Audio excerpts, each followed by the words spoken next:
Indian geography, ये पढ़ेंगे आज हम। अक्सर बच्चे पूछते हैं सर जीएस का सिलेबस बहुत वास्ट है, हम क्या पढ़ें? भाई इसका एक ही जवाब है, जीएस को पढ़ने के लिए आपको थोड़ा न्यूज़पेपर पे नजर मारनी पड़ेगी, क्योंकि न्यूज़पेपर और आपके एसएससी और एचएसएससी के पेपर का गोत्र दोनों का सेम, लास्ट में पेपर आता है।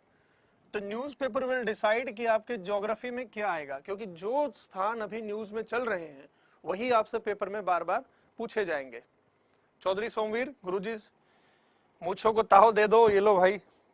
सूरज गुप्ता, जय हिंद। मोनिका यादव, रोहित कुमार। चलिए, आपको सबसे ज्यादा इंडियन ज्योग्राफी में जो पढ़ना है वो इंडियन भूगोल से आपसे क्वेश्चन पूछे जाएंगे, भारत भूगोल। दूसरा, कुछ क्वेश्चन भौतिक भूगोल से आएंगे आपके, कुछ क्वेश्चन आपसे विश्व भूगोल से पूछे जा सकते हैं, वर्ल्ड ज्योग्राफी से।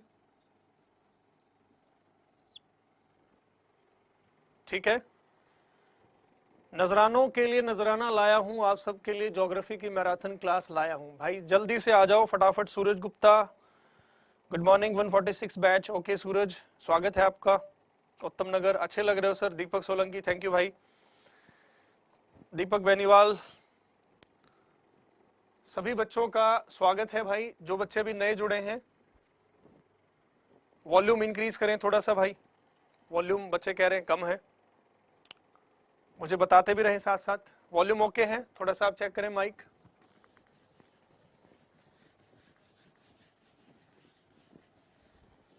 चलिए भाई, शुरुआत करेंगे भारतीय भूगोल से। या पहले सिर्फ एक बार हम भूगोल पढ़ लेते हैं, इसका मतलब क्या है। देखो भाई, जियोग्राफी, जियो का मतलब है अर्थ, पृथ्वी, और ग्राफी का मतलब है टू डिस्क्राइब समथिंग।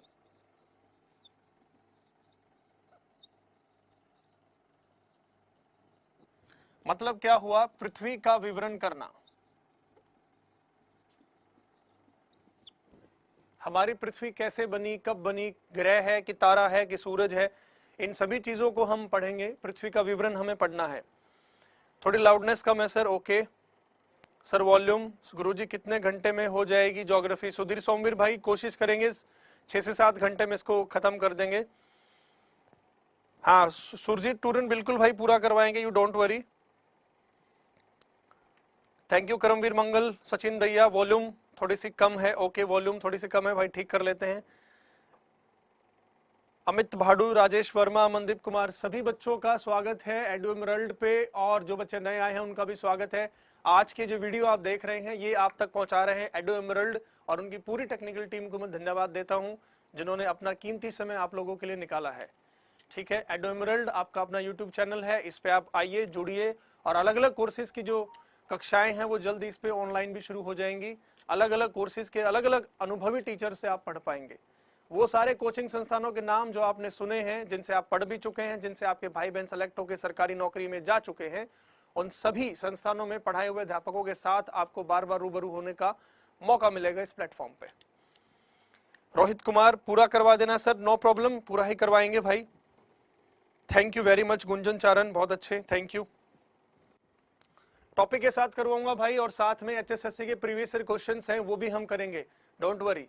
पहले मैं एक बार बेसिक पढ़ा दूं, उसके बाद आगे चलेंगे। पहला क्वेश्चन इसमें से आएगा भाई कि ज्योग्राफी का फादर किसको कहते हैं? Father of geography. इसमें भाई 2 सवाल आपसे पूछे जा सकते हैं। ज्योग्राफी का पापा किसको कहते हैं? पहला प्राणी तो है भाई ये, इनका नाम है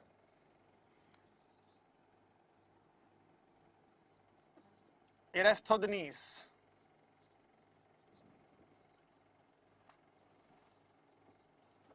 एरिस्थोदेनीस,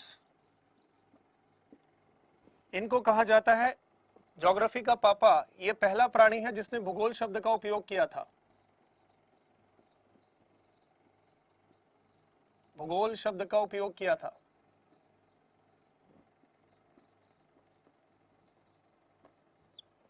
पेपर में आ जाता है कि पहला ज्योग्राफर या पहला साइंटिस्ट जिसने भूगोल शब्द का इस्तेमाल किया है, क्या नाम है? एरिस्टोदेनीस। एक क्वेश्चन और आ सकता है इसके साथ में, एक भाई का नाम और लेते हैं भाई, हिकेटियस। कई किताब में इनको भी कहा जाता है भूगोल का पिता, लेकिन अगर पेपर में आपसे दोनों ऑप्शन में दिए हैं तो राइट आंसर आप हिकेटियस नहीं एरिस्टोदेनीस को लगाएंगे। ये राइट आंसर है भाई। रेलवे में, एसएससी में इस क्वेश्चन को राइट माना जाता है। भूगोल का पिता एरिस्टोदेनीस को माना गया है। शॉर्ट स्क्रीन का टाइम दे सर। ओके, बिल्कुल मिलेगा भाई, शॉर्ट स्क्रीन आप जो है लेते रहिए। तो पहला क्वेश्चन भाई, भूगोल का पिता एरिस्टोदेनीस। भूगोल शब्द का पहली बार इस्तेमाल किसने किया? एरिस्टोदेनीस। हिकेटियस भी कई बार बुक्स में आपको मिलेगा, लेकिन हिकेटियस भी सही है, लेकिन एग्जाम पॉइंट ऑफ व्यू से Eratosthenes will be the right answer. Screenshot ले लीजिए, आगे बढ़ते हैं। हाँ, ऑफलाइन भी दे सकते हैं आनंद मोहन, नो प्रॉब्लम। बिल्कुल नवजोत, पेड बैच भी देंगे भाई, लेकिन नेक्स्ट मंथ से देंगे, अभी नहीं। नेक्स्ट मंथ से अभी नहीं। थोड़ा आगे बढ़ते हैं।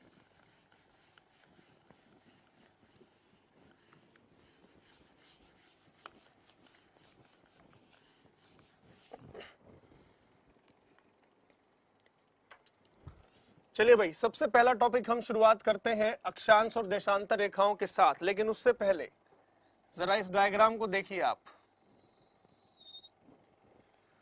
ये डायग्राम है हमारी प्यारी पृथ्वी का, धरती, और पहला टॉपिक जो हमें पढ़ना है वो है अक्षांश और देशांतर रेखाएं।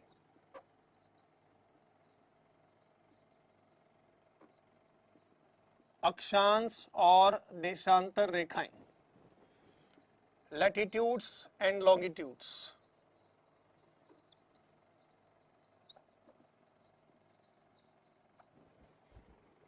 दोस्तों, कक्षा 6-7 में आपने एक टॉपिक किया होगा एक्स एक्सिस वाई एक्सिस, पढ़ा होगा ऐसे, एक्स एक्स वाई एक्स,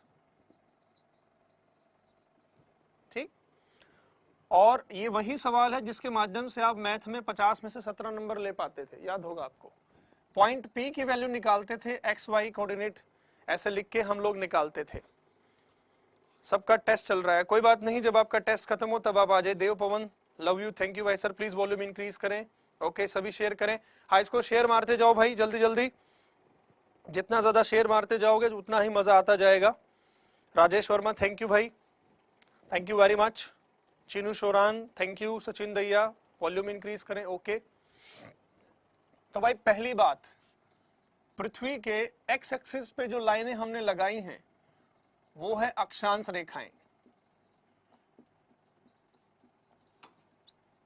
एक बात, और पृथ्वी के वाई एक्स पर जो लाइनें लगाई हैं हमने वो है देशांतर रेखाएं। इसका मतलब क्या है? एक्स अक्ष ये रहा पृथ्वी का एक्स अक्ष, ये कौन सी रेखा है भाई? अक्षांश रेखा। और पृथ्वी का वाई एक्स ये रहा, ये कौन सी रेखा है? देशांतर रेखा। X X Y x.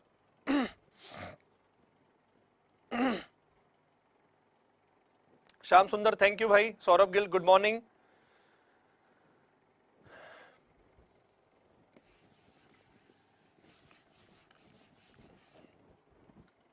एक और बात, अक्षांश और देशांतर रेखाएं भाई जो हैं इमेजिनरी लाइंस हैं।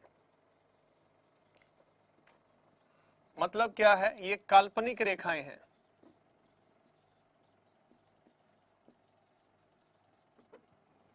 ऐसा नहीं है कि हमने पेंसिल स्केल का इस्तेमाल करके पृथ्वी के ऊपर बनाई है ना, हमने अपनी सुविधा के लिए लाइनें जो हैं काल्पनिक रूप से डिजाइन की हैं। इन लाइनों का इस्तेमाल करके आप क्या क्या कर सकते हैं? किसी भी जगह का स्थान की स्थिति का पता कर सकते हैं। दूसरी बात, आप समय निकाल सकते हैं किसी भी जगह का, आप तिथि निकाल सकते हैं जिसको आप डेट कहते हैं। तीनों चीजें आप निकाल सकते हैं, स्थान, समय, तिथि, ये निकाल सकते हैं हम। ठीक, तो चलिए बेसिक आप कर चुके हैं, अब पढ़ेंगे अक्षांश और देशांतर रेखाओं में सबसे पहले अक्षांश रेखाएं। इसको हम हटा देते हैं, ये हमारे किसी काम की नहीं है।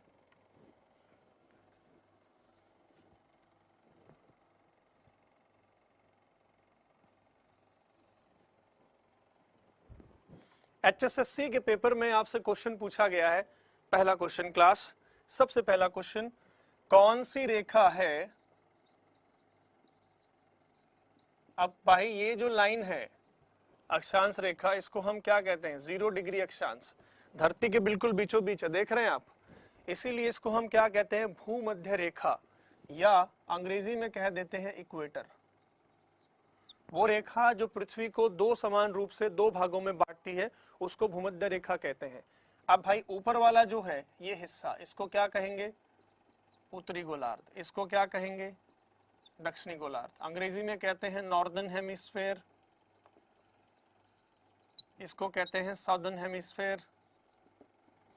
तो क्वेश्चन बन जाएगा भाई कौन सी रेखा है जो पृथ्वी को उत्तरी दक्षिणी दो गोलार्धों में बांटती है, जल्दी बता दीजिए मुझे। तो ऐसी लाइन कौन सी है जो पृथ्वी को उत्तर और दक्षिण दो भागों में बांटती है,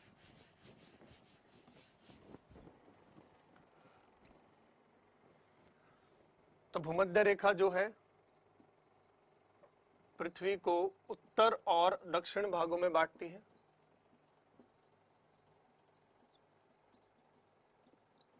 याद रखिएगा, पेपर में बहुत फ्रीक्वेंट आया ये क्वेश्चन, रेलवे, आरपीएफ, एचएसएससी दोनों परीक्षाओं में पूछा गया है कि कौन सी लाइन है पृथ्वी को दो बराबर भागों में बांटते उत्तर दक्षिण में, भूमध्य रेखा। ठीक,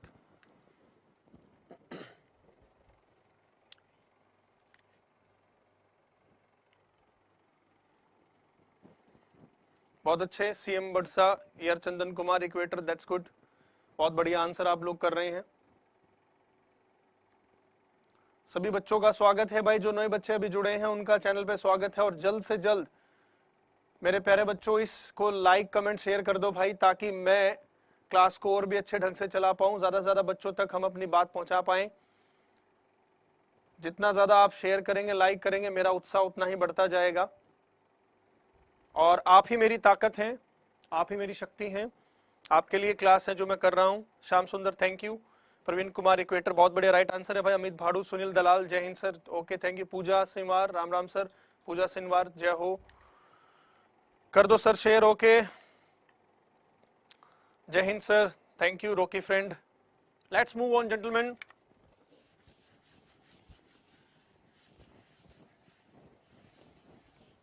देखिए भाई, अब एक कमाल की चीज से आपको मिलवा रहा हूं, हमारी जो प्यारी धरती है ना, ये हो गई 0 डिग्री अक्षांश रेखा, 0 डिग्री अक्षांश रेखा। हमारी प्यारी धरती ऐसी सीधी होनी चाहिए, सीधी बिल्कुल। ये एंगल कितने का होना चाहिए भाई, 90 डिग्री। लेकिन ये जो हमारी धरती है ये प्यारी बहन जी सीधी ना होके इस तरीके से कुछ झुकी हुई है, और ये जो एंगल है ये है भाई 23.5 डिग्री। तो हम क्या कह सकते हैं, यहां पे हम लिख सकते हैं कि पृथ्वी अपने अक्ष पर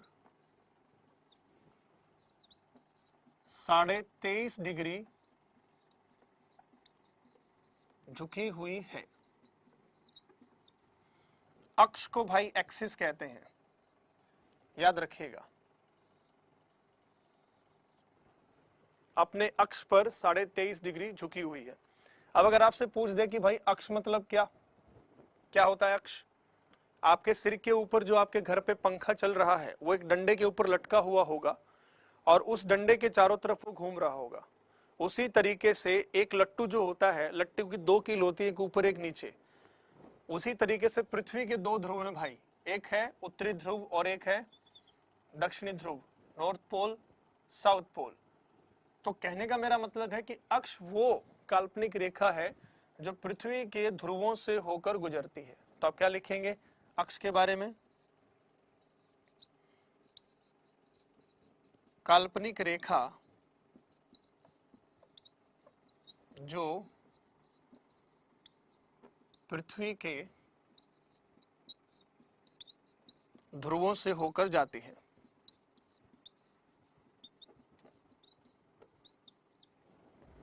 वो काल्पनिक रेखा जो पृथ्वी के ध्रुवों से होकर जाती है अक्ष कहलाती है। The line passes through the poles of the earth is known as axis. The line passes through the poles of the earth is known as axis. तो पेपर में क्वेश्चन आता है कि पृथ्वी अपने अक्ष पर कितना झुकी हुई है? 23.5। ठीक, अगला पॉइंट भाई 90 में से अगर 23.5 घटा देंगे तो कितना बचेगा? 66.5। 90 में से अगर 23.5 घटा देंगे तो 66.5। तो इसका मतलब क्या है कि पृथ्वी, ये तो हो गया अक्ष पे, अगर आपसे पूछ दे कि पृथ्वी अपनी कक्षा पे कितना झुकी हुई है तो चलिए वो भी नोट करते हैं। जल्दी से स्क्रीनशॉट ले लीजिएगा आप।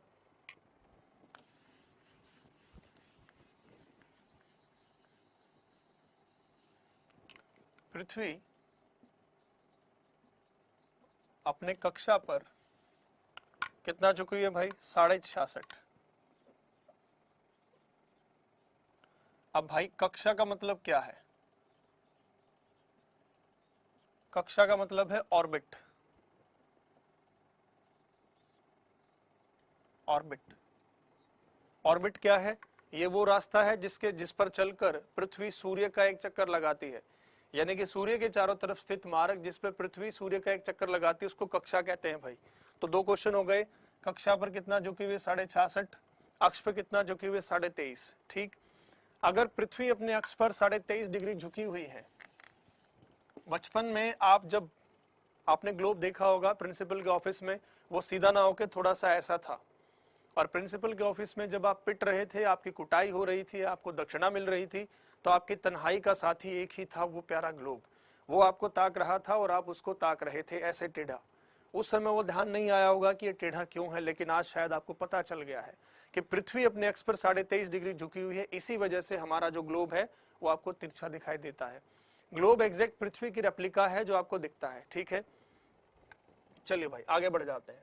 अब कोई चीज अगर सूर्य के सामने 23.5 डिग्री पर झुकी हुई है, ऐसे ना होके थोड़ी ऐसी है, तो इसका मतलब क्या है कि 23.5 डिग्री तक ही पृथ्वी के ऊपर सूर्य की किरणें सीधी जाएंगी। यानी कि 23.5 डिग्री उत्तर और 23.5 डिग्री दक्षिण तक ही सूर्य की किरणें सीधी पहुंचेंगी। तो भाई ये है आपका 23.5 डिग्री नॉर्थ, और भाई ये है आपका 23.5 डिग्री साउथ। ठीक,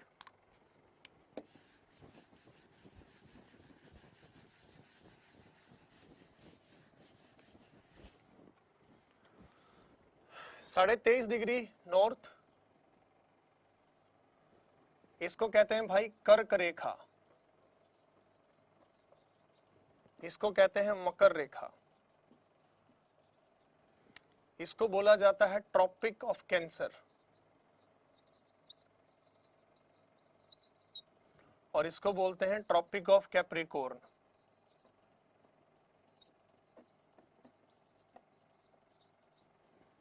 सिगरेट के पैकेट पर लिखा होता है कि तंबाकू का सेवन करने से कर्क रोग होता है। कर्क रोग माने कैंसर होता है। इसका मतलब सिगरेट पीने में भी जीके, लेकिन इसका मतलब ये नहीं है कि कोने में लेके एक डब्बी तुम भी बैठ जाओ। मैं आपको उत्साहित नहीं कर रहा, सिर्फ बता रहा हूं कि हर जगह जीके है, बशर्ते आपका दिमाग कान खुला होना चाहिए। तो एक बात और भाई, अब दो ट्रॉपिक के बीच में ये एरिया, ध्यान से देखिए, ट्रॉपिक ट्रॉपिक, तो इस एरिया को क्या बोलेंगे भाई? Tropical zone. और बचपन से आप इसको सुनते आए हैं उष्ण कटिबंधीय क्षेत्र के नाम से। उष्ण कटिबंधीय क्षेत्र पढ़ा होगा आपने। ट्रॉपिकल जोन का मतलब क्या है? उष्ण कटिबंधीय क्षेत्र। तो इसका मतलब ये है कलाकारों, भक्तगणों, कि पृथ्वी का ये जो हिस्सा है, इस हिस्से में ये हिस्सा 12 के 12 महीने सन के सामने रहेगा। मतलब इस हिस्से का तापमान ज्यादा होगा, और तापमान ज्यादा होने के कारण भूमध्य रेखा के आसपास जो समुद्र होता है, जो पानी होता है, आपको पता है कि अगर तापमान बढ़ेगा तो तापमान बढ़ने के कारण पानी का जो वाष्पीकरण है, एवेपोरेशन रेट है, वो भी बढ़ेगा, जिस वजह से तापमान बढ़ने के कारण नमी भी बढ़ेगी।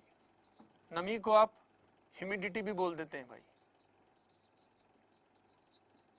दोनों चीजें बढ़ेंगी। इसका मतलब ये कि उष्णकटिबंधीय क्षेत्र में टेम्परेचर और ह्यूमिडिटी दोनों ज्यादा होती हैं, दोनों ज्यादा होती हैं।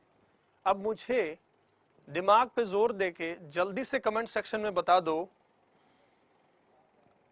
सीएम बसदा भाई एक बार आप है ना अपनी जो है ईयरफोन चेक कर लें जल्दी से। अभी the rock star good morning, Parvinder sir थोड़ा फास्टली चलने दो। ओके ठीक है भाई। सभी जुड़े, जो बच्चे भी जुड़े हैं सबका स्वागत है। जल्दी से इसको लाइक कमेंट शेयर कर दो भाई, फटाफट से, जल्दी जल्दी क्विक, ताकि मैं भी थोड़ा और स्पीड से करवा पाऊं। करो सर। ओके हाँ, मुझे बताइए कमेंट सेक्शन में ऐसी फसल भारत में कौन सी है जिसको ज्यादा टेम्परेचर और ज्यादा नमी दोनों चाहिए, ज्यादा तापमान भी चाहिए ज्यादा नमी भी चाहिए। अभी खेतों में है, जल्दी बताओ कमेंट सेक्शन में। बाकी वॉल्यूम कम है भाई, एक बार ध्यान से देखो। बाहर सुनाई दे रही है? बढ़िया, वॉल्यूम बढ़िया है भाई, ठीक है। Concept quality outstanding, Rohit Kumar thank you. धान बहुत बढ़िया, दीपक सोलंकी बहुत अच्छे बहुत अच्छे बहुत अच्छे। धान, तो भाई देखो यहां से क्वेश्चन बन गया कि धान जो है वो किस प्रकार की फसल है। धान माने चावल। हरियाणा पुलिस कांस्टेबल के पेपर में पूछा गया था भाई, एचएसएससी के पेपर में पूछा गया क्वेश्चन है कि धान किस प्रकार की फसल है। जल्दी से बोलिए। उष्ण कटिबंधीय क्षेत्र में पैदा होने वाली फसल है, ट्रॉपिकल क्रॉप है। बहुत बढ़िया बहुत बढ़िया, शाबाश।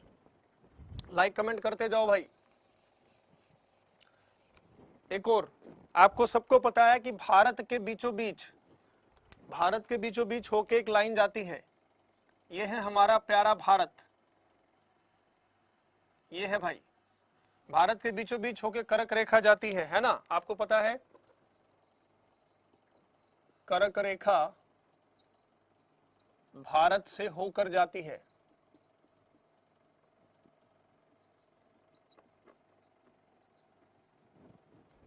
भारत के बीच से होकर कर्क रेखा जाती है, इसका मतलब ये है ये भारत का दक्षिण हिस्सा है, यानी कि भारत का जो दक्षिणी हिस्सा है जिसको हम क्या कहते हैं, साउथ इंडिया। तो क्या कहेंगे हम, दक्षिण भारत भी इसी जोन में है, दक्षिण भारत भी इसी क्षेत्र में है।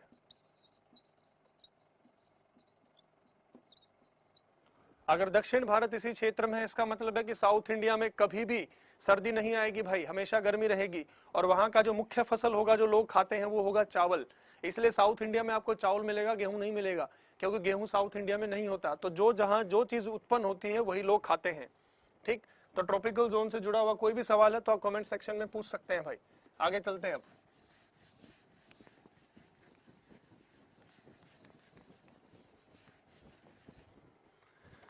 नेक्स्ट, इसके बाद है ये area 66.5 degree north, 66.5 degree south. इसको हम बोलते हैं भाई शीतोष्ण कटिबंधीय क्षेत्र। इस एरिया को, ये जो आप मैप पे देख रहे हैं, इसको हम कहेंगे शीतोष्ण सब ट्रॉपिकल जोन।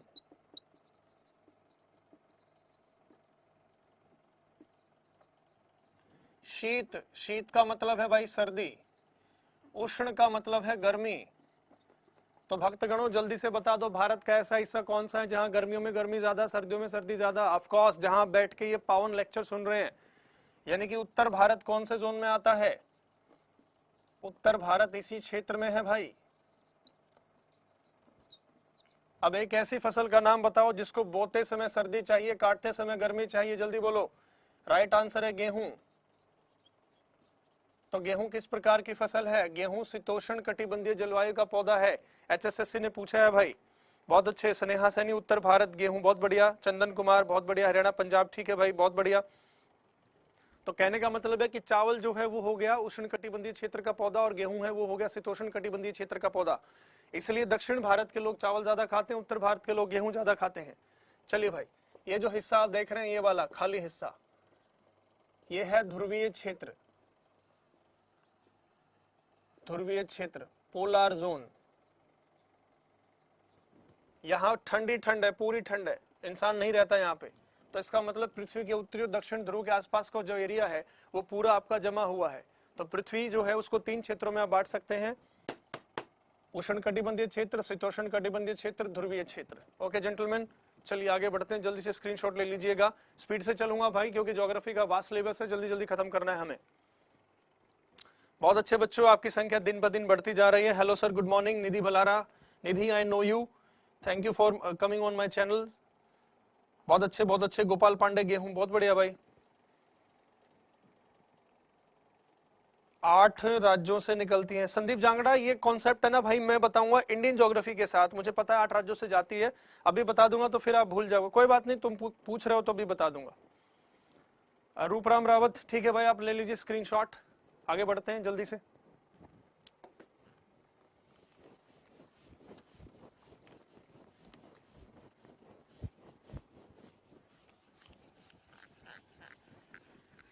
बाकी सही चल रहा है ट्रैफिक? चलो भाई जल्दी से एक डायग्राम बना लो फटाफट, और धरती के बीचों बीच एक लाइन लगा लो जिसको भूमध्य रेखा कहते हैं, ठीक। और ऊपर की तरफ 10 डिग्री, 20 डिग्री, 30, 50, 60, 70, 80, 90, ऐसे ही 10,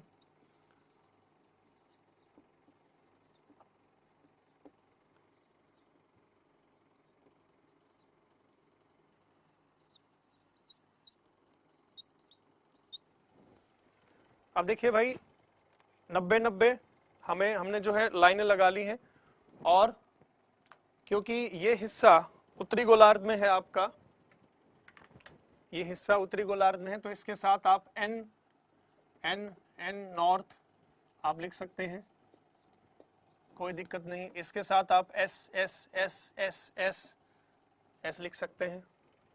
ये सिर्फ आइडेंटिफिकेशन है क्योंकि दोनों की डिग्री सेम है, नॉर्थ साउथ, ठीक। अभी आपने पढ़ा था ये कर्क रेखा है, अभी पढ़ा था ये मकर रेखा है, 23.5 डिग्री नॉर्थ, 23.5 डिग्री साउथ। यहां से होके एक लाइन जाती है जिसको हम कहते हैं आकर्टिक वृत्त,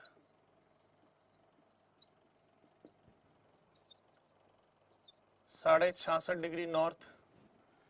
यहां से एक और हम लाइन पास करेंगे 66.5 डिग्री साउथ, इसको बोलते हैं अंटार्कटिक वृत्त।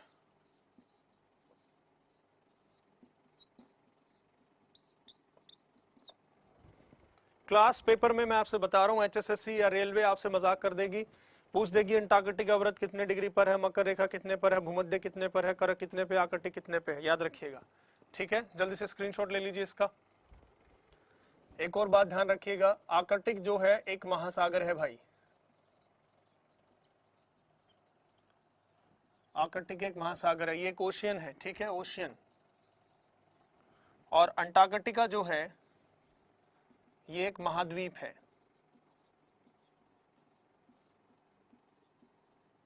ये कॉन्टिनेंट है। कई बच्चों को लगता है कि आर्कटिक अंटार्कटिक दोनों सेम है, लेकिन ऐसा नहीं है, आर्कटिक अलग है, अंटार्कटिका अलग है। ओके,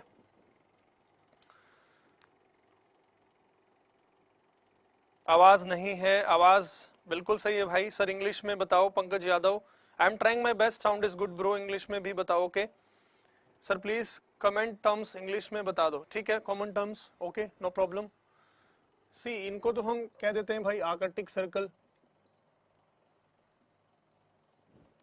ये मैंने अभी बताया ही था, अंटार्कटिका सर्कल,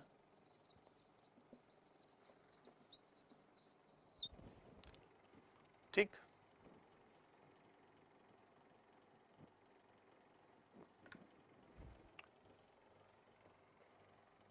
आगे बढ़ते हैं भाई, स्क्रीनशॉट की जो रस्म है इसको जल्दी से पूरा कर लो फटाफट, आगे बढ़ना है, बहुत फास्ट चलना है भाई। अब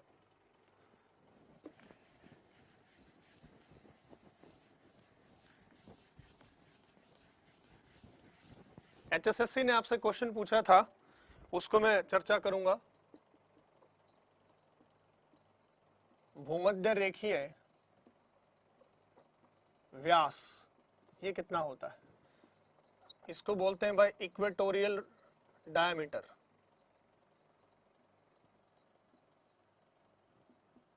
कितना होता है ये? 12,756 किलोमीटर। 12,756। इक्वेटोरियल डायमीटर का मतलब क्या है भाई? अगर धरती एक वृत्त है, एक गोला है, तो ये हो गई यहां से यहां तक त्रिज्या, राइट, और ये हो गया पूरा इसका व्यास, तो ये कितना है? 12,756 किलोमीटर। ठीक। अगर भूमध्य रेखीय व्यास है तो भाई भूमध्य रेखीय आपका परिधि भी होगा। अगर व्यास है भूमध्य रेखीय तो भूमध्य रेखीय परिधि भी होगी। परिधि को बोलते हैं सरकमफेरेंस। भूमध्य रेखीय परिधि 40,008 किलोमीटर। दोस्तों ये कुछ ऐसे आंकड़े हैं जो पेपर में आते हैं, इनको ध्यान से नोट करिएगा जल्दी जल्दी। तेजस वशिष्ठ, तजनेश वशिष्ठ, यू नो कम है सर आवाज, बहुत बढ़िया गुरुजी, thank you Raj. Okay okay, बहुत अच्छे सर जी, जच रहे हो। Juhi Khatri, thank you very much. आवाज थोड़ी सी कम है गुरुजी। ओके भाई, I will try my best, don't worry. So ये आंकड़ा थोड़ा ठीक कर लीजिएगा भाई, ये 75 आएगा यहाँ पे, 40,075। अब भूमध्य रेखीय व्यास है तो आपको पता है कि हमारी जो पृथ्वी है ऐसे भी है ना? ये चीजें तो आपने पढ़ ली, इसके हिसाब से आप पढ़ेंगे, इसके हिसाब से। अगर इसकी बात करें पोलर डायमीटर, यानी कि अगर बात करें ध्रुवीय व्यास, और ध्रुवीय व्यास है तो इसकी भाई परिधि भी होगी। दोनों चीजें, ध्रुवीय व्यास, ध्रुवीय परिधि 12,714।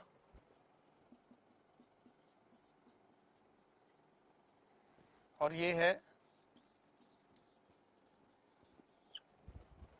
ये आंकड़े आपके लिए बहुत महत्वपूर्ण है दोस्तों, ध्यान से इनको नोट करिएगा।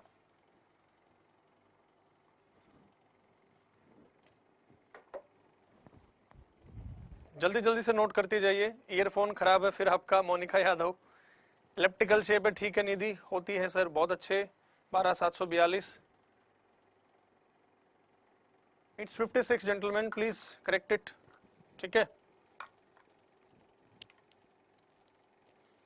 Sir, repeat. ओके, ऐसा है देखो, पृथ्वी हमारी जो है, अगर हम ऐसे हैं, हमारी पृथ्वी का ऐसे भी एक व्यास होता है, ठीक है, और ऐसे भी एक व्यास होता है, व्यास माने डायमीटर। तो इस तरीके को हम कहते हैं भूमध्य रेखीय, इक्वेटोरियल डायमीटर, यानी कि भूमध्य रेखा का व्यास कितना है वो हम बता रहे हैं आपको।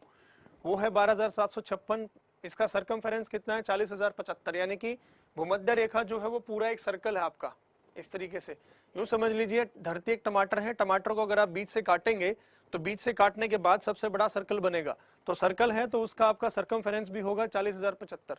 उसी तरीके से पृथ्वी को अगर आप ऐसे इस तरीके से अगर हम करेंगे, यूं ऐसे काटेंगे साइडवेज, तो हमारा डायमीटर भी होगा 12,714 और हमारी परिधि भी होगी 40,008। अब आपसे एचएसएससी ने क्वेश्चन जो पूछा है वो मैं आपको बता देता हूं। एचएसएससी ने आपसे क्वेश्चन पूछा था कि भूमध्य रेखा के व्यास में, भूमध्य रेखीय व्यास में और ध्रुवीय व्यास में कितना फर्क है? भूमध्य रेखा का व्यास कितना है? 12,756।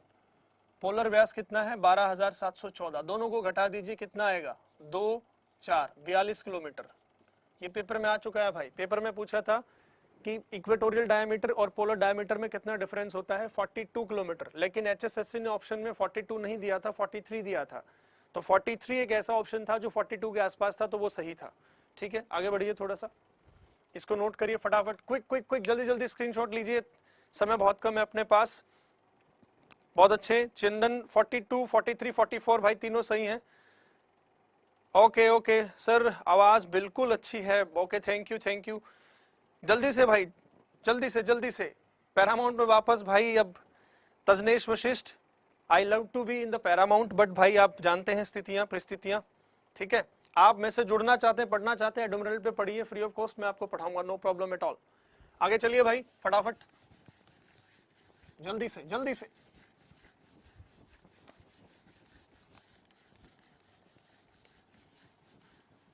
HSSC और रेलवे आपकी तैयारी जो है एडुमरल्ड की जिम्मेदारी है। आप हम किसी को भी जो है नहीं छोड़ेंगे, सबको साथ लेके चलेंगे। हर बच्चा हमारे लिए इम्पोर्टेंट है और हर बच्चे के लिए हम इम्पोर्टेंट हैं। चलिए भाई, हरियाणा पुलिस सब इंस्पेक्टर पटवारी ग्राम सचिव वाले अपनी कॉपी पेन उठा लो। बहुत इंपॉर्टेंट खतरनाक क्वेश्चन आपके लिए करवाने जा रहा हूं। पेपर में आ जाएगा स्टेटमेंट ए, आपको लिखा हुआ मिलेगा अक्षांश रेखाओं के बीच की दूरी समान होती है।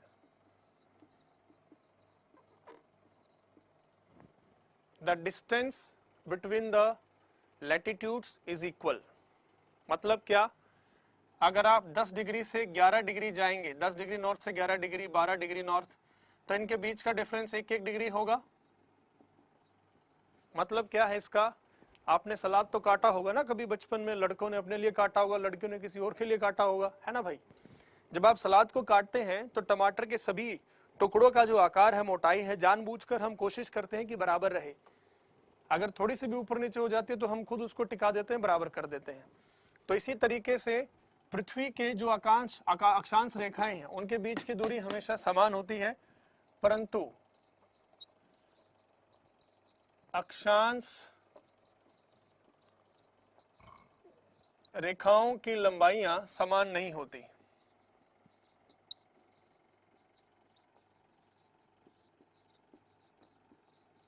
समान नहीं होती हैं भाई।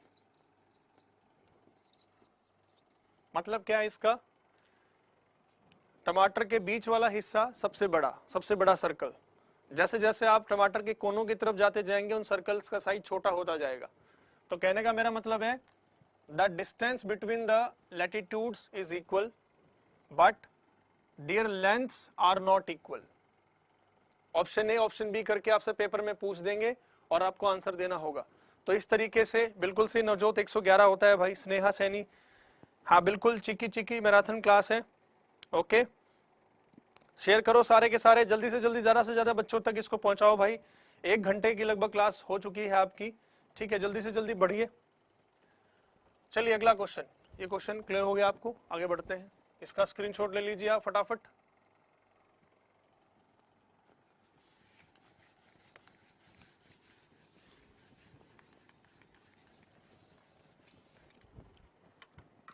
कई बार आपसे पेपर में पूछ देते हैं कि भूमध्य रेखा कितने देशों से होके जाती है, कितने देशों से गुजरती है। तो भाई राइट आंसर है ये बहन जी 13 देशों से गुजरती है। Equator passes through how many countries, the right answer is 13 countries. और ये 13 कंट्री जो है 3 महाद्वीपों में है। पहला है दक्षिण अमेरिका, दूसरा है अफ्रीका और तीसरा है एशिया। भूमध्य रेखा 3 महाद्वीपों से होकर जाती है, दक्षिण अमेरिका, अफ्रीका, एशिया। तो दक्षिण अमेरिका के कौन कौन से देश हैं देखते हैं।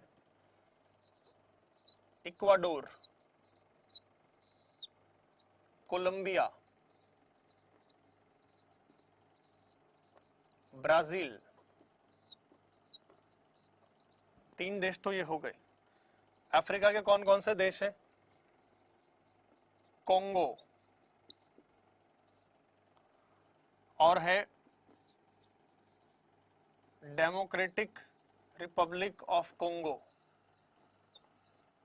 ये 2 अलग अलग देश हैं भाई, Congo, democratic Republic of Congo और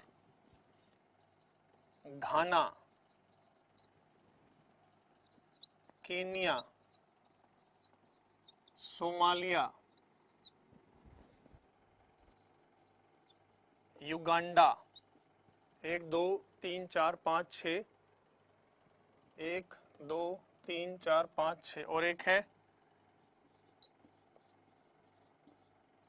प्रिंसेप्टोमे, ये भी एक देश का नाम है भाई। 2 देश है एशिया में, मालदीव्स एंड इंडोनेशिया। और एक देश है जो किसी भी महाद्वीप में नहीं है, जिसका नाम है किरिबाती। तो भाई 13 देश हो गए। सबसे ज्यादा गुजरती है अफ्रीका से होके, 7 देश हैं अफ्रीका के। एशिया के 2 देश हैं, ब्राजील के 3 देश हैं। किरिबाती एक ऐसा देश है जो प्रशांत महासागर में स्थित है भाई, प्रशांत महासागर में है। प्रशांत महासागर को कहते हैं पैसिफिक ओशियन। ठीक, तो इस तरीके से 13 देशों से होके जाती है। अगर पेपर में आ जाए कितने महाद्वीपों से, तो 3, कितने देशों से, तो 13। और सबसे ज्यादा कौन से महाद्वीपों के देशों से होके जाते हैं? अफ्रीका महाद्वीपों के 7 अफ्रीकन कंट्री से होके ये जाती है। ठीक, अब मालदीव से क्वेश्चन आ जाएगा भाई। प्रधानमंत्री नरेंद्र मोदी दूसरी बार प्रधानमंत्री बनने के बाद सबसे पहले किस देश गए हैं? मालदीव्स में गए थे। ठीक, और मालदीव्स की राजधानी है माले। माले। इंडोनेशिया की राजधानी जकार्ता। ये भी पेपर में आ सकता है। दोस्तों, साथियों, मित्रों, भक्तगणों और मेरे प्यारे प्यारे विद्यार्थियों, छात्र छात्राओं, ज्योग्राफी को अगर आपको अच्छे से करना है तो भाई न्यूज़पेपर को अपना दोस्त बना लो। आप लोग क्या करते हैं, बगैर न्यूज़पेपर के तैयारी करने लग जाते हैं, जिसमें आप फंस के खड़े हो जाएंगे। जितना ज्यादा न्यूज़पेपर पढ़ते जाओगे उतना ज्यादा आपकी तैयारी निखरती जाएगी। मैं पहले भी कहा था कि न्यूज़पेपर आपको बताएगा कि पेपर में आएगा क्या। ठीक, चलिए इसका स्क्रीनशॉट ले लीजिए जल्दी से, मैं इसको हटा रहा हूं भाई।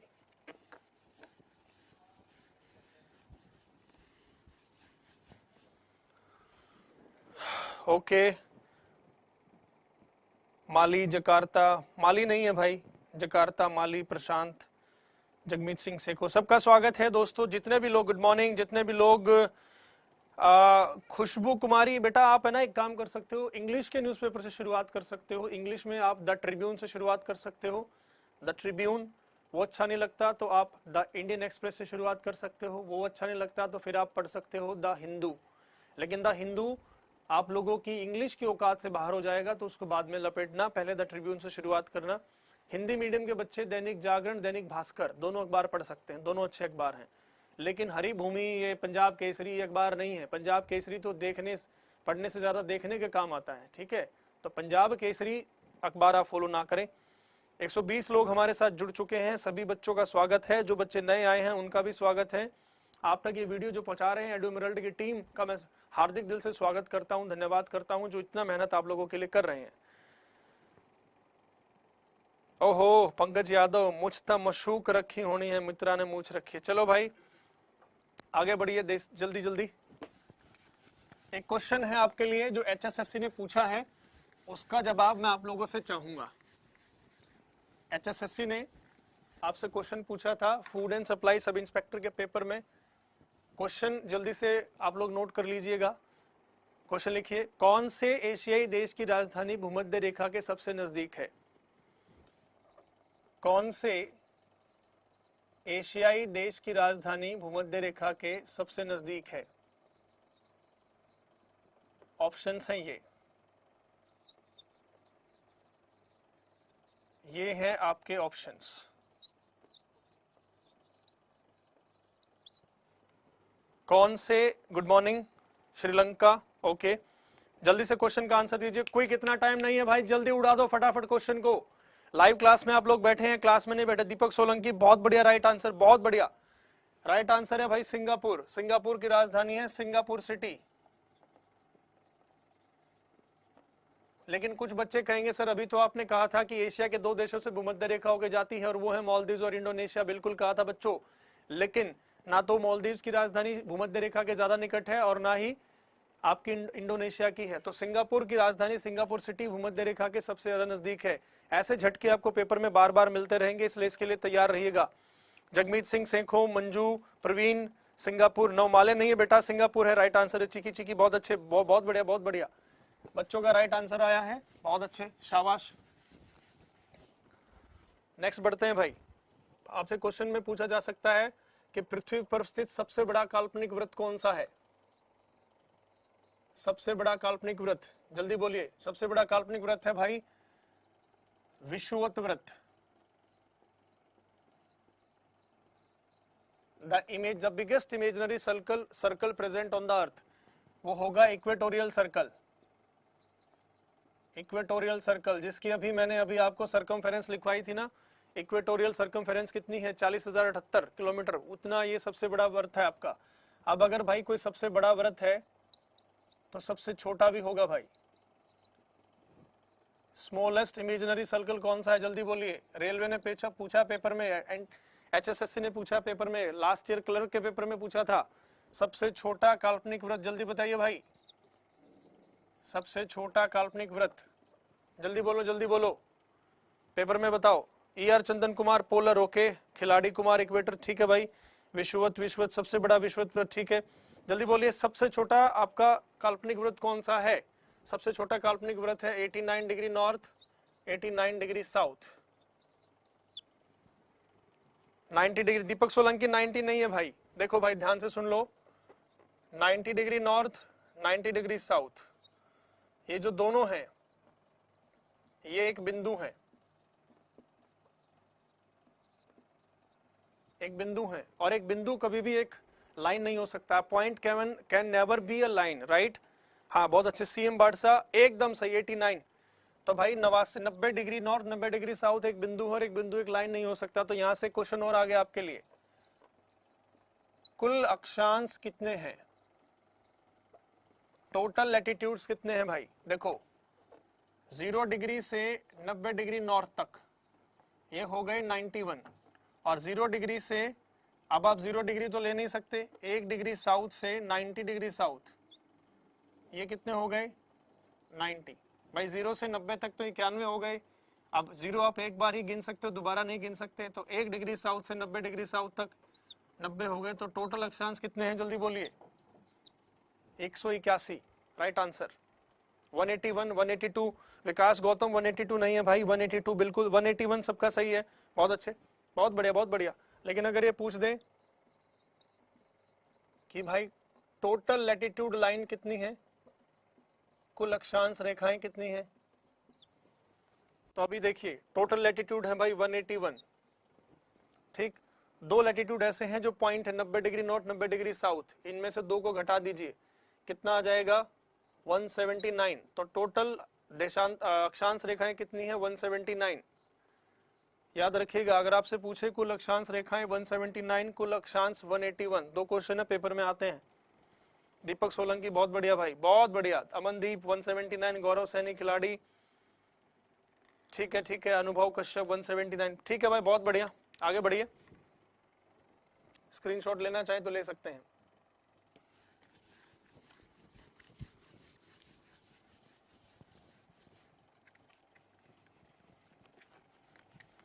तो ये थी आपकी अक्षांश रेखाएं। अब चलेंगे देशांतर रेखाओं की तरफ। देशांतर रेखाएं,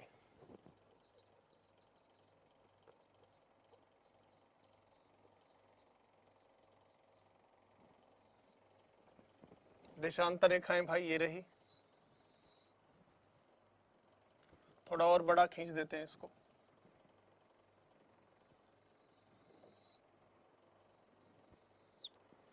ये है भाई 0 डिग्री देशांतर,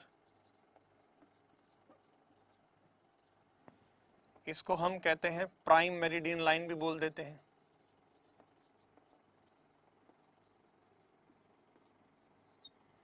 इसी का एक और नाम है प्रधान देशांतर रेखा।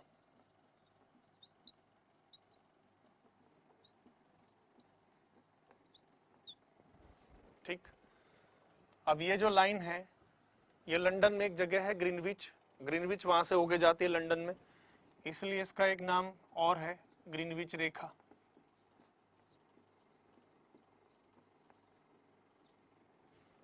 ठीक, 0 डिग्री देशांतर के काफी सारे नाम हैं। अगला सवाल, 0 डिग्री देशांतर ने पृथ्वी को 2 भागों में बांट दिया है, पूर्व और पश्चिम, ईस्ट और वेस्ट। ऐसे ही क्वेश्चन आपसे पूछा गया था, कितनी डिग्री रेखा पृथ्वी को दक्षिण और उत्तर गोलार्ध में बांटती है, 0 डिग्री अक्षांश। पेपर में आपको 0 डिग्री याद रहेगा, लेकिन आप भूल जाएंगे अक्षांश था कि देशांतर था। याद रखना कलाकारों, दिमाग की बत्ती जला के रखना।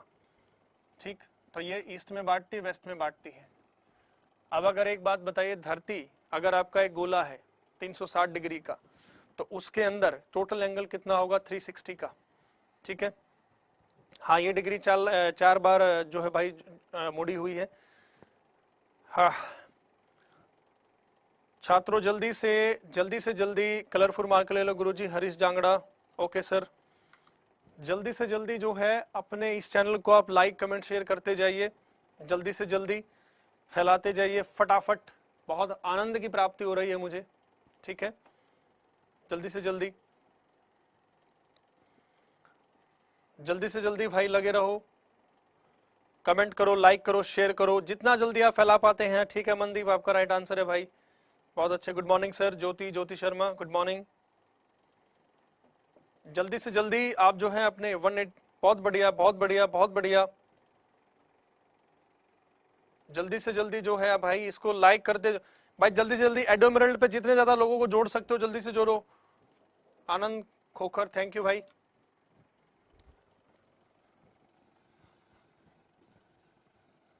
अब देखिए भाई, अगर पृथ्वी पे 360 डिग्री का टोटल एंगल है तो इसको हम कैसे लिखेंगे? दिस इज 10, 20, 30, मतलब ये लाइनें कुछ ऐसी रहेंगी, लाइक दिस, और यहां एक लाइन रहेगी 181। इसी तरीके से इधर 10, 20, 30, ये इस तरीके से।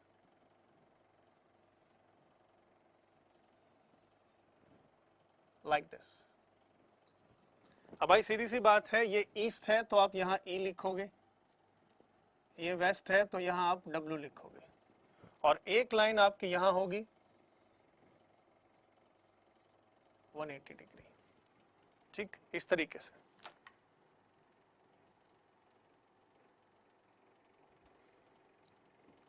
तो ये है देशांतर रेखाएं, और यहां मैं आपके लिए एक डायग्राम बना रहा हूं नीचे।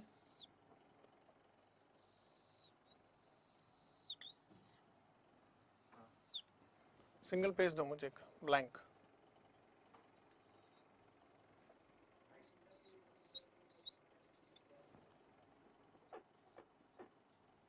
ये है 180 डिग्री, 0 180।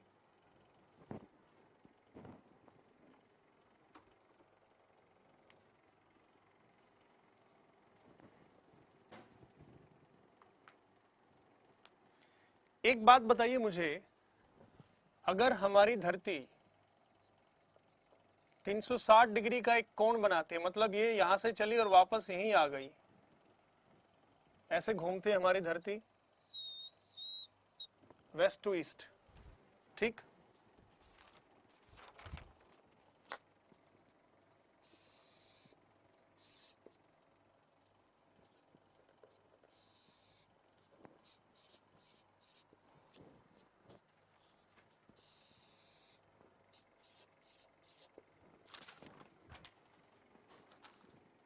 अगर हमारी धरती इस तरीके से घूमती है, 360 डिग्री का एंगल कितने घंटे में पूरा करती है? 24 घंटे में।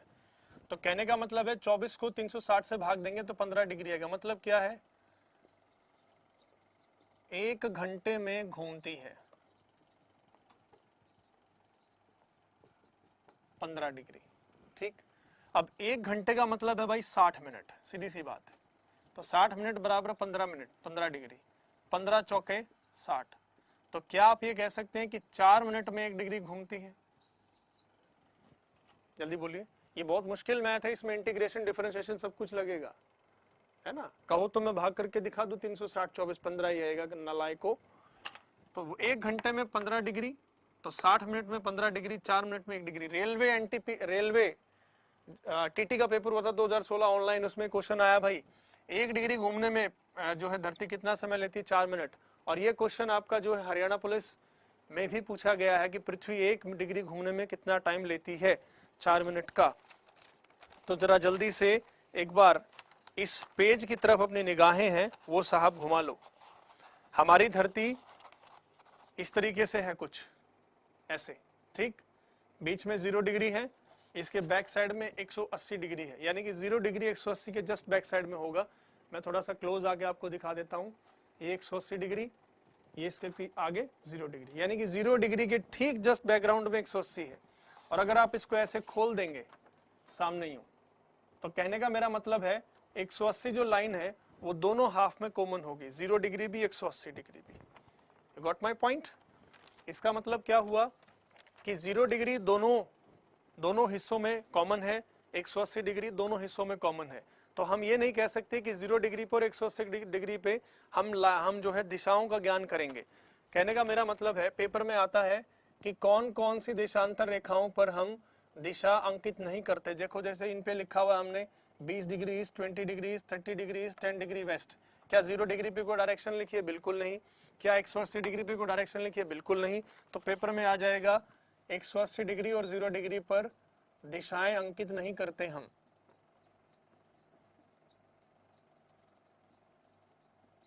पर दिशाएं अंकित नहीं करते हैं। ठीक, तो इसका मतलब भाई 4 मिनट घूमने में एक डिग्री में 4 मिनट लेती है, तो भाई 180 डिग्री अगर मैं जानना चाहूं ये 0 डिग्री है, ये 180 डिग्री है, तो यहां से यहां तक जाने में ये कितना टाइम लेगी? तो पहली बात तो अगर आपको टाइम निकालना है तो 0 को और 180 को दोनों को घटा दीजिए, कितना आएगा? 180 डिग्री। तो 180 डिग्री मिनट, 180 डिग्री हो गया आपके पास। 1 डिग्री में 4 मिनट लेती है, तो 180 डिग्री में कितना मिनट लेगी? 720 मिनट। और भाई 720 मिनट का मतलब होता है 12 घंटे, हाँ या ना? 12 6 72, नालायको 12 घंटे। तो यहां से यहां तक कितना समय हो गया? 12 घंटे। और यहां से यहां तक कितना समय हो गया? 12 घंटे। 12 और 12 कितना हो गया? 24 घंटे। इसका मतलब ये कि ये पूरा एक दिन हो गया। ठीक, और अगर आप 24 घंटे से अगर 1 सेकंड ज्यादा लें तो क्या आपकी तारीख चेंज हो जाएगी? बिल्कुल होगी भाई। चंदन कुमार बहुत अच्छा, 12 घंटे 720 मिनट। जगमीत सिंह से को बहुत बढ़िया भाई। 12 और 12 24 से 1 घंटे 1 सेकंड भी ज्यादा हो जाएगी तो अगली तारीख आ जाएगी। इसका मतलब अगली तारीख कब आएगी? जैसे ही आप 180 डिग्री को यहां से यहां क्रॉस करोगे आपका समय 24 घंटे से ज्यादा हो जाएगा, या आप यहां से यहां क्रॉस करोगे तो भी 24 घंटे से ज्यादा समय हो जाएगा, क्योंकि ये 12 और 12 पूरा 24 है भाई। या तो उस तरफ से निकल लो या इस तरफ से निकल लो, हर स्थिति में आपका समय 24 घंटे से ज्यादा होना है। मतलब अगली तारीख आ जाएगी। और अगली तारीख कब आएगी? जब आप 180 डिग्री लाइन को क्रॉस करते हैं। इसका मतलब क्या है भाई? इसका मतलब ये है 180 डिग्री लॉन्गिट्यूड को आप क्या कहते हैं? अंतरराष्ट्रीय तिथि रेखा कहते हैं, इंटरनेशनल डेट लाइन कहते हैं। HSSC के ग्रुप डी में पूछा गया था, याद रखना मेरे प्यारे बच्चों, 180 डिग्री देशांतर को इंटरनेशनल डेट लाइन कहते हैं। और ये डायग्राम मैंने आपके लिए बनाया था, ये आपको याद रखना है, अगर आप भूल जाओ तो। ठीक है, एक एक क्वेश्चन आपके लिए बहुत इंपॉर्टेंट है। सुरेश मालवाल भाई साउंड बिल्कुल सही आ रही है, आप जरा अपने ईयरफोन एक बार चेक कर लें। हाँ सर, ऑफलाइन भी जो है अवेलेबल रहेगी। थैंक यू सरिता पिलानिया, जगमीत सिंह सेखो, अजय चनपड़िया, नलायको, अनुभव कश्यप। भाई ये एक तकिया कलाम होता है, इसको सीरियसली मत लेना कि सर हमें नालायक कह रहे हैं, क्योंकि नालायक के आगे से आपको ना ही हटाना, लायक तो तुम सारे ही हो भाई। ठीक है, चलिए आगे बढ़ जाइए। कितने अच्छे बच्चे हैं, शांति से क्लास सुन रहे हैं। ऐसे ही अगर भाई तुम सुनते रहे, मुझे झेल गए, तो कोई तुम्हें झेलने वाला तुम्हारे जीवन में निश्चित रूप से आ जाएगा, है ना, जिसको शादी कहते हैं। चलो आगे बढ़ जाओ जल्दी जल्दी, समय की बहुत भयंकर कमी है अपने पास, क्योंकि वक्त किसी के लिए नहीं रुकता भाई। ठीक है, गुड मॉर्निंग। आपके आगे तो हम नालायक ही हैं सर, भागी दर्पण टैगलाइन है सर मेरी। ओके ओके प्रवीण, शादी, yes bye, yes yes yes, बहुत बढ़िया, आगे बढ़िए थोड़ा सा।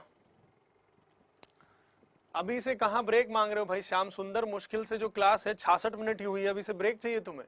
हैं? चलो भाई कुछ क्वेश्चंस हो जाएं जल्दी से। हालांकि HSSC ने अभी तक क्वेश्चन पूछे नहीं है, लेकिन मुझे इनकी जात पर पूरा भरोसा है। ये पता नहीं कहां से कहां पूछ दे, तो ये क्वेश्चन थोड़ा सा एक बार देख लीजिएगा। दो है भाई, एक है 50 डिग्री ईस्ट और एक है भाई आपका इसको कर लेते हैं हम 45 डिग्री ईस्ट और इसको हम कर लेते हैं 90 डिग्री ईस्ट में समय का अंतर कितना होगा, में समय का अंतर कितना होगा। अब देखिए कैसे निकालेंगे भाई, 0 डिग्री यहाँ लिखा हुआ है, पेपर में पूछा गया 40 डिग्री ईस्ट और साथ में क्या दिया है आपको 90 डिग्री ईस्ट। अब मैंने आपको बताया था समय का अंतर निकालने का सबसे आसान तरीका क्या है, इन दोनों का गैप निकाल लो भाई। कैसे निकलेगा gap, 90 degree east minus 45 degree east कितना आ जाएगा, जल्दी बोलो, 45 डिग्री ईस्ट। ठीक है, 45 डिग्री ईस्ट 15 के पहाड़े में कहाँ आता है, 15 दूनी 30, 15 तिया 45। अभी मैंने बताया था कि 1 घंटा घूमने में 15 मिनट लेती है, 1 घंटे में 15 डिग्री घूमती है, तो 45 डिग्री घूमने में कितना टाइम लेगी, सीधी सी बात है भाई 3 घंटे। 15 तिया 45, 1 घंटे में 15 डिग्री, 45 डिग्री घूमने में 3 घंटा, तो इसका मतलब इन दोनों स्थानों के बीच में कितने समय का अंतर होगा, 3 घंटे का फर्क होगा भाई। बात समझ में आ गई। गौरव सैनी 3 घंटे, बहुत अच्छे, चिकी चिकी 3 घंटे, हरप्रीत कौर बहुत बढ़िया, सभी बच्चों का आंसर अच्छा आया है, 3 घंटे राइट आंसर है। मैं फिर से कह रहा हूँ HSSC ने क्वेश्चन अभी तक नहीं पूछा है, लेकिन इनकी योग्यता पर आप भरोसा मत करिएगा, ये कुछ भी पूछ देंगे। ये भी पूछ देंगे कि मनोहर लाल खट्टर ने रात को 8 बजे क्या खाया था, बताओ जल्दी से पेपर में। तो इस पे भरोसा मत करिएगा भाई, अपनी तैयारी को एक स्टेप आगे रखिए। जो बच्चे सब इंस्पेक्टर, ग्राम सचिव और पटवारी के पेपर की तैयारी में लगे हुए हैं, मेरी शक्ल ध्यान से देख लो, इस मूछों वालों की शक्ल। अब मेरा एक एक फोटो अपने लॉकेट में डाल लो, तुम्हारी शादी में गाड़ी मिलेगी तो मेरी वजह से मिलेगी, मैं पहले बता देता हूँ, नहीं तो भाई ऐसे ही ऑटो के धक्के खाना। आगे चलते हैं। गोहाना से राम राम, भिंडी की सब्जी, नवजोत सिंह ग्रेवाल ओके, आगे चलिए भाई। कमेंट्स पे ज्यादा टाइम वेस्ट नहीं करना, अपने को आगे बढ़ना है। एक और भाई बात, खास बात, देखो भाई, हमारा जो प्यारा भारत है, हमारा प्यारा भारत कुछ ऐसे है। हमारे भारत के ये है ईस्ट, वेस्ट, नॉर्थ, साउथ। आप जानते हैं वेस्ट में गुजरात राज्य है और ईस्ट में अरुणाचल प्रदेश है। यहाँ से भाई एक लाइन गुजरती है जिसको बोलते हैं 97 डिग्री ईस्ट, और यहाँ से एक लाइन जाती है जिसको बोलते हैं 68 degree east.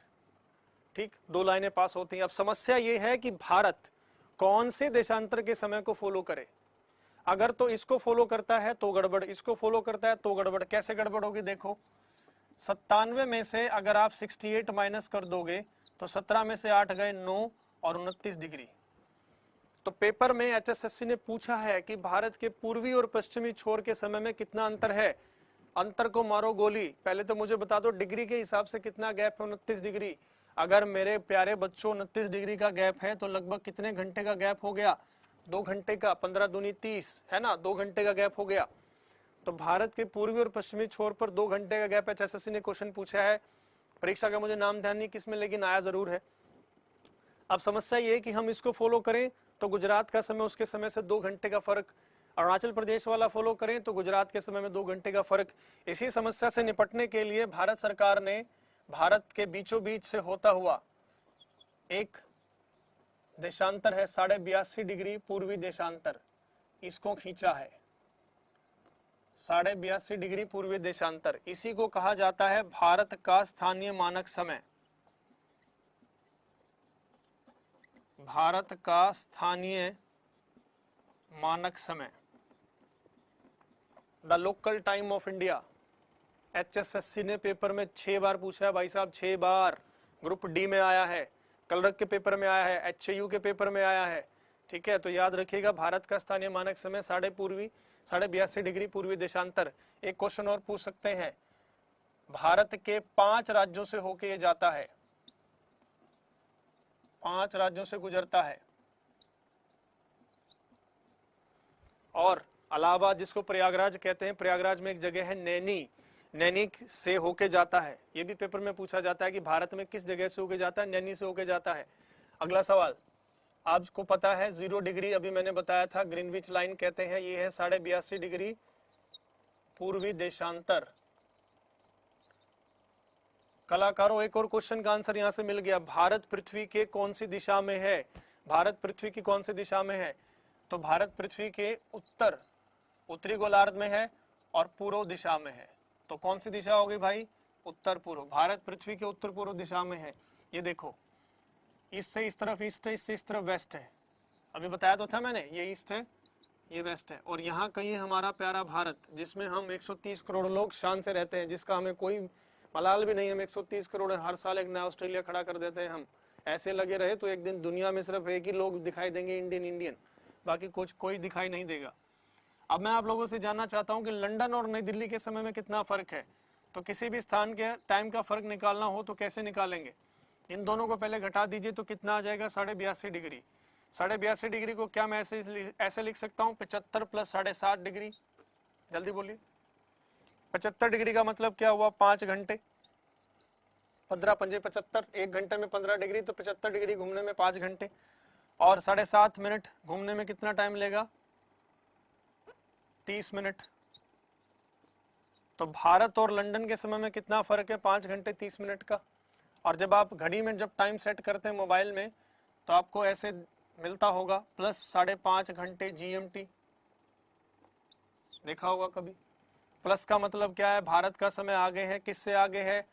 Greenwich mean time से। ग्रीनविच इसको बोलते हैं ग्रीनविच मीन टाइम, ठीक। तो ग्रीनविच रेखा किसको कहते हैं? 0 डिग्री को, जो लंदन से गुजरती है। तो भारत का समय भाई 5.5 घंटे प्लस आगे है किसके? लंदन के टाइम से। बात समझ में आ गई? तो पेपर में सीधा ये भी आ सकता है कि भारत का समय लंदन के टाइम से कितना आगे है? 5.5 घंटे।